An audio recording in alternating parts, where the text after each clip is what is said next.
तारीख़ ते तहक़ीक़ जे सिलसिले में रुख सिंधी सां मुखातिब आहियां। पंहिंजे मिड़नी भेनरुनि भाउरनि दोस्तनि ऐं साथियुनि जो शुक्रगुज़ार आहियां जेके मुंहिंजी चैनल में दिलचस्पी वठी रहिया आहिनि। खेनि गुज़ारिश आहे त हू हिन चैनल खे पंहिंजे दोस्तनि ताईं पहुचाइनि, वीडियो शेयर कनि, जीअं वधि खां वधि साथियुनि दोस्तनि भाउरनि ऐं भेनरुनि ताईं सिंध जी तारीख़ सही ऐं सचे रुख में पेश थी सघे। अॼु पाण इन ते ॻाल्हाईंदासीं त बहावलपुर रियासत जो बुनियादु विझंदड़ दाऊद पोटरा केरु आहिनि। हुननि बाबति काफ़ी ग़लतफ़हमियूं फैलायूं पियूं वञनि। दाऊद पोटरा सिंध जे असलूकियुनि बिरादरियुनि मां हिकु बिरादरी आहे। पाण बहावलपुर रियासत जा हुक्मरान बि रहिया आहिनि। हू पाण खे अब्बासी बि सॾाइनि था।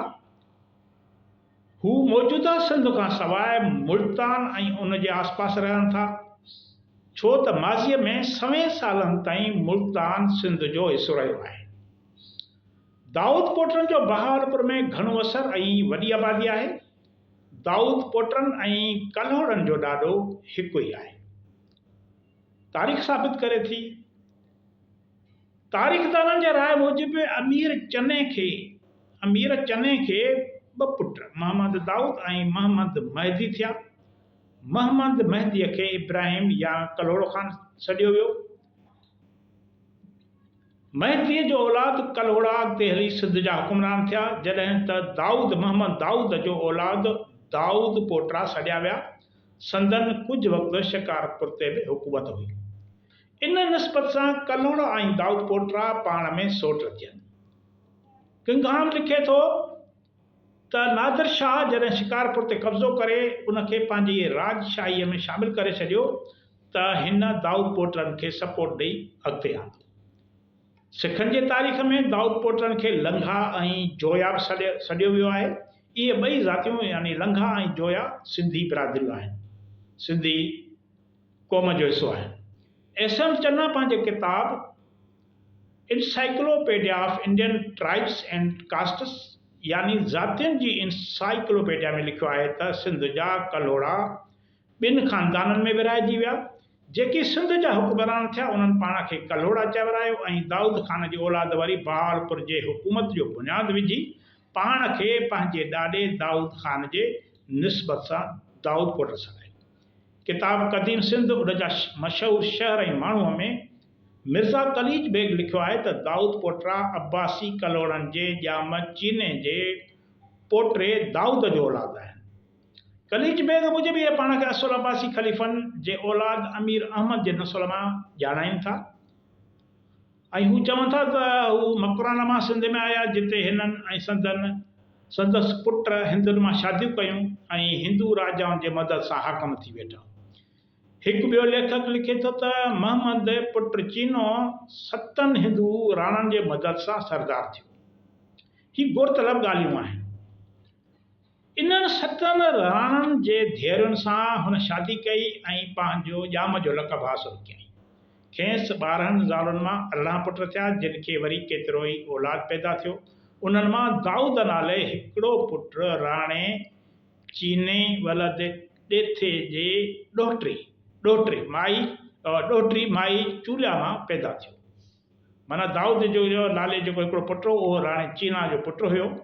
राणो चीनो वरी ॾेथे जो पुट हुयो ऐं हुननि जी जेका ॾोहिटरी हुई माई चूलिया उन मां ई पैदा थियो। दाऊद पोटरा उन दाऊद जो औलाद आहे। जॾहिं त सिंधी ज़ातियुनि जे अभ्यास मां ख़बर पवे थी त दाऊद असल में कोरी हो। उन जे औलाद पाण खे कोरी ऐं दाऊद पोटरा सॾायो। मुग़ल बादशाह अकबर ऐं औरंगज़ेब हिननि खे लखी ऐं खानापुर में जागीरूं अता कयूं। 1667 धारे शेर ख़ान महर खां बहादुर ख़ान दाऊद पोटरे विड़ी संदसि शिकारगाह फुरे पबाए वरितो ऐं पोइ उन शिकारगाह ते शहर वॾाए शिकारपुर जो नालो ॾिनई। टिमाही महिराण नंबर 4 साल 1989 में नसरपुर जे हवाले में लिखियलु आहे त दाऊद पोटरा कोर को धंधो कंदा हुया। दोंग, सुखियाई, लेखी, दर्स ऐं ख़लीफ़ा हिननि जा पाड़ा आहिनि। डॉक्टर नबी बख्श खान बलोच किताब बेलाइन जा बोल में शाहोक समाट ज़ात जा जेकी पाड़ा लिखिया आहिनि तिन मां हिकु पाड़े जो नालो दाऊद पोटरा आहे। ही दाऊद पोटरा क़दीम दौर में सिंध जे इलाइक़े लस ॿेले खां लॾ पलाण करे सॼी सिंध में पखिड़िजी विया। इन ॻाल्हि में का बि सचाई न आहे। इन ॻाल्हि में का बि सचाई न आहे त दाऊद पोटरा अरब हुया ऐं अरबनि जे सिंध फतह करण वक़्तु हिते आया हुआ। हिते हिकु ॻाल्हि वाज़िह थियणु घुरिजे त दाऊद पोटरा असुल सिंधी समाट नस्ल जा आहिनि। कलोड़ा ऐं दाऊद पोटरा हिक ई ख़ानदान सां वास्तो रखनि था। संदन ॾाॾो ॼाम चनू हो। चनू नालो ख़ालिस सिंधी आहे ऐं सिंध में चनू नाले हिकु सिंधी बिरादरी अॼु ताईं रहंदड़ आहे। जेकॾहिं दाऊद पोटरा अरब हुजनि हा त संदन नाला अरबी तर्ज़ जा हुजनि हा। ॿियो त हिननि हिंदू ख़ानदाननि मां शादियूं कयूं जेकी संदन माइट हुया, माना ही पाण पहिरियां हिंदू हुया। ॼाम चनू जे पुट महमद सतनि हिंदू राणनि जे मदद सां सरदार थियो। हिन उन्हनि सतनि राणनि जे धीअरुनि सां शादी कई, ॼाम जो लक़ब हासिलु कयो। खेसि 12 ज़ालुनि मां 18 पुट थिया, जिन खे वरी केतिरो ॿियो औलाद पैदा थियो। उन्हनि मां दाऊद नाले हिकिड़ो पुटु राणे चीने वलद ॾेथी जी ॾोहिटी माई चोलिया में पैदा थियो। दाऊद पोटरा इन दाऊद जो औलाद आहिनि। हाणे हिते इहा ॻाल्हि सम्झणु घुरिजे त चीनो ॾीथो ऐं चूलिया असल में ठेठ सिंधी नाला आहिनि। उन्हनि जो अरब नस्ल जे ज़ातियुनि सां को बि वास्तो न आहे। अहिड़ी तरह बहावलपुर रियासत जो बुनियादु विझंदड़ सिंधी ॻाल्हाईंदड़ बिरादरी दाऊद पोटरा हुया।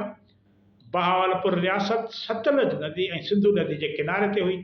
हिन रियासत खे 3 ज़िलनि बहावलपुर, बहावलनगर ऐं रहीम यार खान में विरहायो वियो। बहावलपुर रियासत जो बुनियादु 1690 में बहादुर खान दाऊद पोटरा रखियो।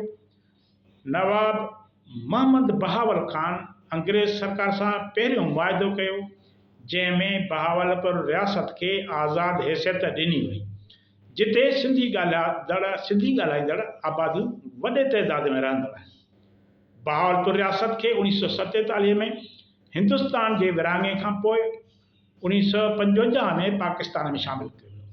तमामु घटि माण्हुनि खे ख़बर हूंदी त बहावलपुर रियासत पाकिस्तान में शामिलु थियण खां पोइ कुझु अरसे ताईं यानी 1955 ताईं हिकु सूबो रहियो। 1955 में बहावलपुर खे सूबे जी हैसियत सां वन्युंड में शामिलु कयो वियो, पर 1970 में वन्युंड जे ख़ात्मे खां पोइ बहावलपुर खे सूबे जो दर्जो न ॾिनो वियो, पर उनखे पंजाब सूबे में ज़िम कयो वियो। अवां दोस्तनि जी वॾी वॾी महिरबानी। हिन वीडियो ते अवां जे रायनि जो इंतज़ारु कंदो।